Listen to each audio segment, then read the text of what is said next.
பிரியமானவர்களே, ஆண்டவராகிய இயேசு கிறிஸ்துவின் நாமத்தில் இந்த காலை நேரத்தில் இயேசுவை தினம் பார்ப்போம் என்ற இந்த நிகழ்ச்சி மூலமாக உங்களை சந்திப்பதில் மிகுந்த மகிழ்ச்சி அடைகிறேன். ஆதியாகமம் 22 அதிகாரம் 18வது வசனத்தில் நாம் வாசிக்கிறோம், நீ என் சொல்லுக்கு கீழ்ப்படிந்தபடியினால் உன் சந்ததிக்குள் பூமியில் உள்ள சகல ஜாதிகளும் ஆசீர்வதிக்கப்படும் என்று என் பேரில் ஆணையிட்டேன் என்று கர்த்தர் சொல்லுகிறார் என்றார். இந்த வேத வசனத்தில் ஆபிரகாமை பார்த்து கர்த்தருடைய தூதனானவர் சொல்லுகிற இந்த வார்த்தையை நாம் வாசிக்கிறோம். ஆண்டவர் ஆபிரகாமுக்கு தன்னுடைய சொந்த மகனை, ஒரே மகனை பலியிடும்படியாக சொன்னபோது அந்த வார்த்தைக்கு தாமதம் இல்லாமல் அவன் அந்த ஈசாக்கை பலியிட துணிந்த போது கர்த்தருடைய வார்த்தை அங்கு ஆபிரகாமுக்கு உண்டாகிறது. நீ என்னுடைய சொல்லுக்கு கீழ்ப்படிந்தபடினால் உன் சந்ததிக்குள் பூமியில் இருக்கிற சகல ஜனங்களும் ஆசீர்வதிக்கப்படுவார்கள் என்று என் பேரில் நான் ஆணையிடுகிறேன் என்று கர்த்தர் சொல்லுகிறதை கர்த்தருடைய தூதனானவர் இங்கு ஆபிரகாமுக்கு அறிவிக்கிறார். கர்த்தர் பேரில் ஆணையிட்டு அவர் சொல்லுகிறார், நீ என் சொல்லுக்கு கீழ்ப்படிந்தாய் அல்லவா, அதனால் உன் சந்ததிக்குள் பூமியில் இருக்கிற சகல ஜனங்களும் ஆசீர்வதிக்கப்படுவார்கள் என்று வாழ்த்தி ஆசீர்வதித்ததை இந்த வேத வசனத்தில் நாம் வாசிக்கிறோம். ஆண்டவருடைய சொல்லுக்கு நாம் கீழ்ப்படுகிற போது எவ்வளவு பெரிய ஆசீர்வாதத்தை தேவன் நமக்கு கொடுத்திருக்கிறார் பாருங்கள்.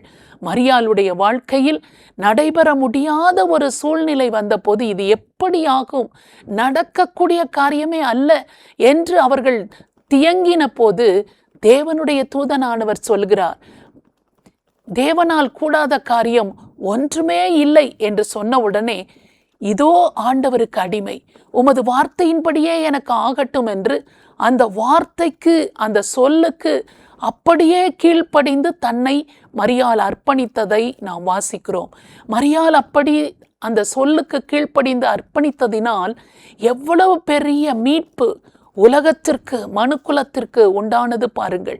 இன்றைக்கு நாம் ஒருவர் ஆண்டவருடைய சொல்லுக்கு கீழ்ப்படுகிற பொழுது தேவனாகிய கர்த்தர் நம் மூலமாக தேசம் முழுவதற்கும், பூமி முழுவதற்கும் ஆண்டவர் பெரிய ஒரு ஆசீர்வாதத்தை நாம் ஆண்டவருடைய வார்த்தைக்கு, சொல்லுக்கு கீழ்ப்படுகிறத நிமித்தம் ஆண்டவர் செய்வார்.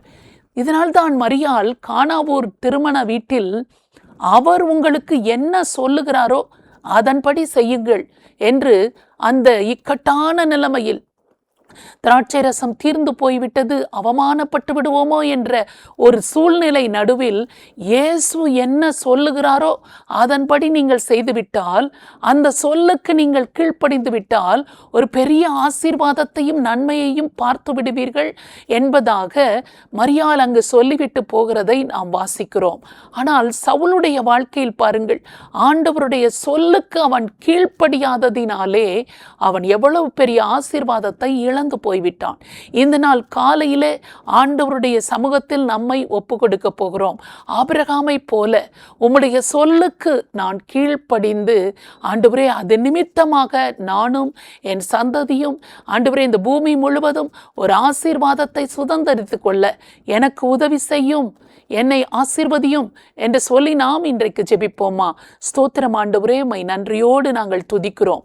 நீ என் சொல்லுக்கு கீழ்ப்படிந்தபடினால் உன் சந்ததிக்குள் சகல ஜாதிகளும் பூமி முழுவதும் ஆசீர்வதிக்கப்படும் என்று என் பேரில் ஆணையிட்டேன் என்று நீர் சொன்னீரே ஆண்டவரே. அதே போல இந்த நிகழ்ச்சியை பார்த்து இந்த வார்த்தைகளை கேட்டு யாரெல்லாம் உமது சொல்லுக்கு கீழ்ப்படிய, உமது வார்த்தையின்படி நடக்க தங்களை அர்ப்பணித்து விடுகிறார்களோ அவர்கள் ஒவ்வொருவரையும் நீர் ஆசீர்வதிக்க வல்லமை நிறைந்தவராக இருக்கிறீர்.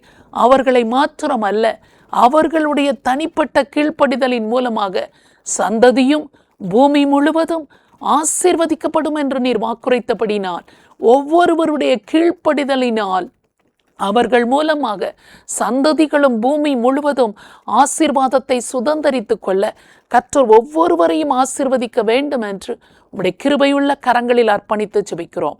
இயேசு கிறிஸ்துவின் நாமத்தில் ஜெபிக்கிறோம் நல்ல பிதாவே, ஆமென்.